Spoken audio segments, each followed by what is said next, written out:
Hey, y'all doing this? Rob Burnham, here, Preacher Man R&B, and this is an episode of Retro TV 91. This time I'm doing another episode of movie reviews. This time I'm reviewing Batman Begins. It starts off with Bruce Wayne having flashbacks of his childhood, and we see the origins of Batman, what makes Batman Batman, with Bruce's family getting killed. And then Bruce goes off to Stanford or whatever, and his parents' killer gets off for talking about Falcone and what he learned in prison on Falcone, and that Bruce's parents' killer winds up getting killed by some of Falcone's people. Well, after this, Bruce talks to Falcone, and Falcone threatens him, and then Bruce leaves and goes throughout his journey to basically become Batman. And he runs into Ra's al Ghul and League of Shadows, League of Assassins, and he trains with them, and he's about to become one of them, but he has to kill somebody to do that. And he doesn't do that, and he winds up leaving and blowing up the headquarters of the League of Assassins, and saves his trainer, who he thought was just his trainer, was Ra's al Ghul. Well, Bruce goes back to Gotham, and he starts working to become Batman. He gets everything he needs from Lucius Fox, the Prowler, the suit. He makes the suit, all that, and he goes after Scarecrow. And Scarecrow's working for Ra's al Ghul, and he does this fear toxin that shows people their worst fears or whatever.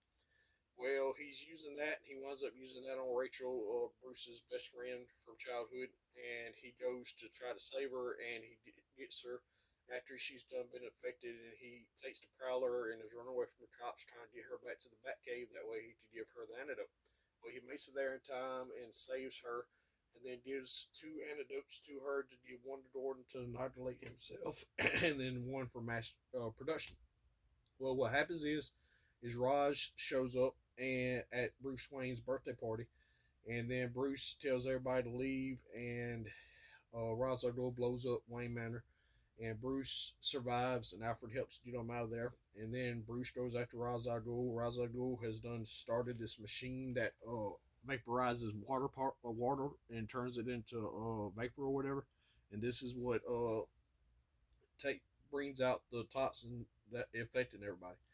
And toward the end of the movie, Bruce and Roz is on the train, and the train tracks get blown up, and Bruce defeats Roz, and then Roz says he had to kill him, and Bruce says, "I don't have to kill you. All I had to do is not save you." And then Bruce blows up the back of the train, and then escapes with his bat cape, and Ra's al Ghul winds up dying. Well, at the end of the movie, Bruce winds up rebuilding his Wayne Manor, and Rachel knows that he's Batman. And other than that, that's all that really happened. Besides them teasing Joker at the end of the movie. My question for y'all is, now that Joker's about to show up, what's going to happen with that? As always, Rob Burnham, here, put your man on. Be selling out, guys. DG's awesome. See you next time.